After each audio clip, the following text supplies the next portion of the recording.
बहुत बहुत स्वागत है आप सभी का आज के इस वीडियो में।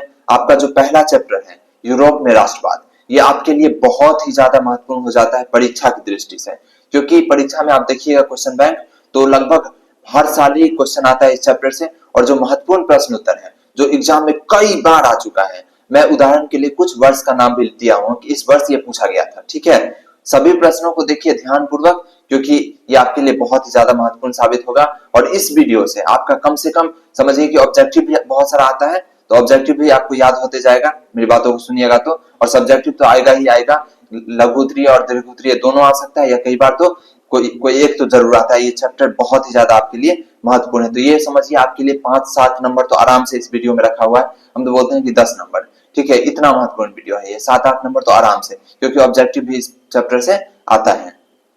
पहला प्रश्न है, इटली और जर्मनी के एकीकरण में ऑस्ट्रिया की क्या भूमिका थी? तो बहुत ही ज्यादा आसान प्रश्न है ये। तो इटली जैसा आज एक देश है, इटली यूरोप के अंदर, ठीक है, जर्मनी भी यूरोप के अंदर है। आप इटली जाइएगा तो एक देश के अंदर जाइएगा जहां बहुत सारे राज्य हैं और एक सरकार उसको चला रहा है, जो कि क्या है अभी वर्तमान में जॉर्जिया मेलोनी, इसको आप लोग जानते भी होंगे। तो क्या है, एक सरकार के अधीन पूरा चल रहा है सिस्टम। लेकिन पहले ऐसा नहीं था, पहले इटली जो था बहुत सारे छोटे छोटे टुकड़ों में बटा हुआ था, किसी पे ऑस्ट्रिया का अधिकार था, तो इस तरह से बटा हुआ था। जर्मनी का भी यही हाल था, 300 छोटे छोटे टुकड़ों में बटा हुआ था, तो इस तरह का चक्कर था। तो इसको एकीकरण किया गया इसका, लेकिन इसमें ऑस्ट्रिया की क्या भूमिका थी, वो दोस्त था दुश्मन था क्या था, वही आपको इस प्रश्न में बताना है। लघु उत्तरीय प्रश्न है तो ये छोटा ही होगा, दिखने में आपको बड़ा लग सकता है, लेकिन कॉपी में आप लिखिएगा तो ये बहुत छोटा ही रहेगा और बेहतरीन अंक आपको मिलेगा, क्योंकि उत्तर क्या है, बेहतरीन है। तो उत्तर को पढ़ते हैं जल्दी से। ऑस्ट्रिया इटली और जर्मनी के एकीकरण का विरोधी था। ऑस्ट्रिया क्या था, बहुत बड़ा विरोधी था, ठीक है, दोनों के एकीकरण में। इटली के वेनेसिया और लोम्बार्डी पर ऑस्ट्रिया का अधिकार था, ठीक है, जिसको कि सेडोवा के युद्ध जीतकर हटा दिया जाता है। ठीक है, तो अधिकार को कैसे खत्म किया जाता है, सेडोवा का युद्ध जीतकर, तो वही लिखा हुआ है। इटली के वेनेसिया और लेम्बार्डी पर ऑस्ट्रिया का अधिकार था। सेडोवा के युद्ध में ऑस्ट्रिया की पराजय के बाद, मतलब ऑस्ट्रिया को हरा दिया जाता है, दुश्मन को हरा दिया जाता है, उसका प्रभाव इटली पर से समाप्त हो गया। ठीक है, अब ऑस्ट्रिया बाहर हो गया, अब इटली पर से प्रभाव खत्म हो गया। आगे अगला देखिए, जर्मनी। अब जर्मनी, क्योंकि दोनों देश के बारे में पूछा गया कि ऑस्ट्रिया की क्या भूमिका थी, तो इटली का खत्म कर दिए, अब जर्मनी के बारे में बात करेंगे। ठीक है, तो जर्मनी, यहाँ देखिए, जर्मनी ऑस्ट्रिया के अधीन शक्तिहीन राज्य संघ था। ठीक है, उत्तरी जर्मन महासंघ की स्थापना के बाद ऑस्ट्रिया का प्रभाव समाप्त हो गया। किसकी स्थापना के बाद, उत्तरी महासंघ की स्थापना के बाद ऑस्ट्रिया का प्रभाव जर्मनी पर से समाप्त हो गया। अब क्योंकि ये क्वेश्चन आंसर है, वो भी लघु उत्तरीय, तो इसमें ज्यादा डिटेल में नहीं बताया गया। आप चैप्टर पढ़े होंगे तो आप अच्छे से सब बात को पढ़े होंगे, जो कि बहुत ज्यादा आवश्यक है, अच्छा है। ठीक है, अब चलिए अगले प्रश्न को देखते हैं। इसको लिख दीजिएगा तो एग्जाम में बेहतरीन अंक मिलेगा। आप स्क्रीनशॉट ले लीजिए और उसको रिवाइज कर लीजिएगा, एक दो बार और पढ़ लीजिएगा। बाकी आपको याद हो गया होगा, अगर आप चैप्टर थोड़े भी अच्छे तरीके से पढ़े होंगे या फिर नहीं भी पढ़े होंगे तो भी आपको सब याद हो जाएगा, अगर थोड़ा सा एक बार और देख लीजिएगा। तो अभी ही रोक के देख लीजिए तो आपका टेंशन खत्म हो जाएगा। बहुत ही ज्यादा आसान है, इस बात को दिमाग में रख लीजिए। इटली के एकीकरण में मेजनी, काबुल और गैरिबाल्डी की क्या भूमिका थी, ये आपको बताना है। तो ये बेहतरीन उत्तर है इसका, और दीर्घ उत्तरीय है तो बड़ा तो होगा ही, लेकिन जितनी शब्द सीमा होती है उसके अंदर ही लिखा गया है, बहुत ज्यादा बड़ा भी नहीं है, क्योंकि दीर्घ उत्तरीय का मतलब ये नहीं होता है कि एकदम बहुत बड़ा दे दें। तो बेहतरीन उत्तर है। तो चलिए देखिए, तो बोला गया है थोड़ा सा बताना होता है ओवरव्यू, डायरेक्ट ये नहीं कि गैरिबाल्डी का योगदान ये है, मेजनी का ये है, काबुल का ये, थोड़ा सा आपको लिख दीजिए एक लाइन। तो देखिए, इटली का एकीकरण 19वीं सदी का एक महत्वपूर्ण घटनाक्रम था। इस एकीकरण में मेजनी, काबुल और गैरिबाल्डी जैसे महान नेताओं का महत्वपूर्ण योगदान रहा। अब किसका क्या रहा, तो एक एक करके देखिए। तो पहले बोला है मेजनी का, तो पहले मेजनी का देखते हैं। चलिए, पहले मेजनी का योगदान, फिर काबुल का और गैरिबाल्डी का। जैसे जैसे प्रश्न में बोला गया लिख देंगे सबके बारे में, तो बेहतरीन उत्तर हो जाएगा। मेजनी का योगदान, मेजनी को इटली के एकीकरण का मसीहा कहा जाता है। इसको कैसे याद कीजिएगा, मौ से मेजनी, मौ से मसीहा, इस तरह से ऑब्जेक्टिव में आपको याद आ जाएगा, क्योंकि ऑब्जेक्टिव में बहुत सारा क्वेश्चन यही से बनेगा, ध्यान देते जाइए। इनका उद्देश्य ऑस्ट्रिया के प्रभाव से इटली को मुक्त कराना था, क्योंकि ऑस्ट्रिया महादुश्मन था। वे एक आदर्शवादी नेता थे। मेजनी ने कार्बोनरी की सदस्यता ग्रहण करते हैं कार्बोनरी की, और बनाते हैं यंग इटली और यंग यूरोप। अगला लाइन यही है, उन्होंने यंग इटली तथा यंग यूरोप नामक संगठन की स्थापना की। इस संगठन का उद्देश्य इटली को एक स्वतंत्र राष्ट्र बनाना था। सही बात है, ठीक है, इस तरह से आप स्क्रीनशॉट ले सकते हैं या नोट कर सकते हैं। अब चलिए काबुल का क्या योगदान रहा, तो उसको देखते हैं। काबुल सार्डिनिया पिडमेंट का प्रधानमंत्री था। इसको विक्टर इमैनुअल जो थे प्रधानमंत्री बनाते हैं, और इन्हीं को जिम्मा सौंपते हैं कि एकीकरण का देखें। ठीक है, तो काबुल को विक्टर इमैनुअल क्या बनाते हैं, प्रधानमंत्री। उसने इटली के एकीकरण के लिए राजनीतिक और आर्थिक नीतियां बनाई। सन 1860-61 में काबूल ने रोम को छोड़ के उत्तर तथा मध्य इटली के सभी रियासतों को इटली में मिला लिया तथा जनमत संग्रह करा के इसकी पुष्टि भी करा लिया। अब ये क्या होता है इसको समझिए। देखिए, क्योंकि मान लीजिए कोई देश को हम लोग एकीकरण करके अपने अंदर मिला लिए, तो वहां का लोग भी तो खुश होना चाहिए। मान लीजिए हम लोग अभी क्या करते हैं, जो कश्मीर पाकिस्तान का इलाका है उसको हटा, मतलब उसको अपने इंडिया में मिला लेते हैं युद्ध करके, ठीक है।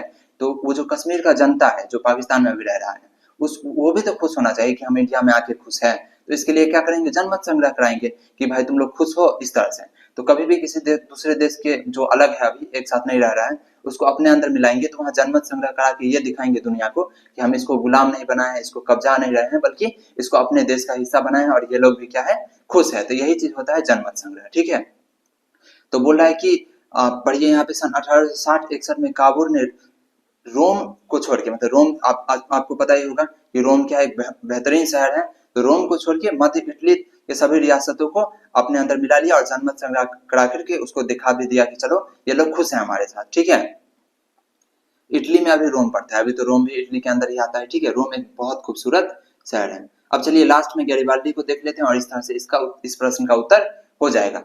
गैरिबाल्डी का योगदान, गैरिबाल्डी एक कुशल सैनिक तथा पेशे से नाविक था, ठीक है। तो नाविक तो नाव चला के तो एकीकरण करेगा नहीं, तो सैनिक भी था वो, ठीक है। वो पेशे से नाविक था, ठीक है। उन्होंने युवाओं की सेना लाल कुर्ती का गठन किया, ठीक है। ये बहुत महत्वपूर्ण ऑब्जेक्टिव में इस तरह का आता ही है बहुत सारा कि किसका संगठन का स्थापना कौन किया, ठीक है। जिसकी मदद से गैरिबाल्डी ने सिसिली और नेपल्स को ऑस्ट्रिया के कब्जे से मुक्त कराया, ठीक है। इस तरह से ये 3 हो गया बेहतरीन। इस तरह से आप एक साथ स्क्रीनशॉट ले लीजिए इसका, ताकि आप रिवाइज करने में आपके लिए आसानी रहे। तो चलिए ले लीजिए इसका, ठीक है, स्क्रीनशॉट, और जूम कर करके आप आराम से पढ़ के रिवाइज कर सकते हैं और नोटबुक में भी लिख सकते हैं। अब 1848 के फ्रांसीसी क्रांति के क्या कारण थे इसको हम लोग देखेंगे, और ये लघु उत्तरीय है तो पॉइंट में लिख के छोड़ देंगे, समझाने का जरूरत नहीं है लिख लिख के, ठीक है। तो पहला कारण क्या था, तो क्रांति का मतलब क्या होता है, जब शासन के खिलाफ जनता एकजुट होकर उस शासक को हटाने के लिए या शासन में सुधार के लिए सड़कों पे उतर जाती है, आंदोलन करती है, तो उसको क्या बोलते हैं, क्रांति बोलते हैं, ठीक है। ये युद्ध से अलग होता है, युद्ध में दूसरे देश से लड़ते हैं और क्रांति में जो शासक होता है उसी से लड़ते हैं, चाहे वो राजा हो या लोकतंत्र का कोई सत्ताधारी, ठीक है। तो उसके खिलाफ जब जनता एकजुट हो जाती है और क्रांति करती है तो उसी को क्या बोलते हैं, रेवोल्यूशन या क्रांति बोलते हैं, ठीक है। तो 1848 के फ्रांसीसी क्रांति के निम्नलिखित कारण थे। तो फ्रांस में 2 क्रांति होता है मुख्यतः, तो आप लोग जिसके बारे में जाने होंगे, तो कक्षा 9 में आप लोग पढ़े होंगे, तो वो क्रांति के बारे में नहीं बोला गया है, ठीक है। तो कक्षा 9 में जो फ्रांस की क्रांति आप लोग पढ़े थे, लुई 16वां वाला, वो किस साल हुआ था, आप लोग कमेंट करके बताइए। देखते हैं कि आप कक्षा 9 कितने अच्छे से पढ़े हैं। अब चलिए कक्षा 10 का ये जो है 1848 की फ्रांसीसी क्रांति का क्या क्या कारण था उसको देखते हैं। तो पहला है, फ्रांस में किसानों और श्रमिकों के बीच आर्थिक असंतोष। जाहिर सी बात है, रहेगा तभी वो उसके खिलाफ मतलब क्रांति करेगा। खुश रहेगा जनता तो क्यों करेगा, असंतोष मतलब खुश नहीं है, संतुष्ट नहीं है, ठीक है। कौन, तो किसान और श्रमिक। अगला, लुई फिलिप के शासन में भ्रष्टाचार। तो राजा निकम्मा रहेगा तभी लोग शासन करेंगे, अगला तभी लोग क्या बोलते हैं, क्रांति करेंगे, ठीक है। तो राजा का शासन क्या था, घटिया था, भ्रष्टाचार था उसके अंदर। अगला है, पूरे यूरोप में राष्ट्रवादी और उदारवादी विचार का विस्तार। ये तो एकदम सही बात है, क्योंकि उस दौर में यूरोप के अंदर राष्ट्रवाद और उदारवाद ये सब बहुत अच्छे से आगे बढ़ रहा था, तो हर एक देश में क्रांति से होते ही रहता था। और शुरुआत तो फ्रांस से ही होता है, जो कि फ्रांस की क्रांति, और ये बाद वाला है, ठीक है। अगला देखिए, सामाजिक और आर्थिक असमानता। तो जैसे ही समाज में असमानता रहेगा, अमीर गरीब के बीच खाई ज्यादा रहेगा, तो ये भी क्या है, जनता नाखुश होके सड़कों पे उतरेंगे। तो ये 4 कारण है जिसको आपको याद रखना होगा। थोड़ा थोड़ा 2-2 बार पढ़ लीजिए तो आपके दिमाग में एकदम फिट हो जाएगा, ठीक है। तो इस तरह से हो गया खत्म। उम्मीद है आपको वीडियो बहुत अच्छा लगा होगा, उत्तर बहुत अच्छा लगा होगा। तो आप लाइक कर दीजिए, चैनल को सब्सक्राइब कर दीजिए। धन्यवाद। कांग्रेस की उपलब्धियां को बताइए कि वियना कांग्रेस का क्या क्या अचीवमेंट रहा, ठीक है, उसको बताना है आपको।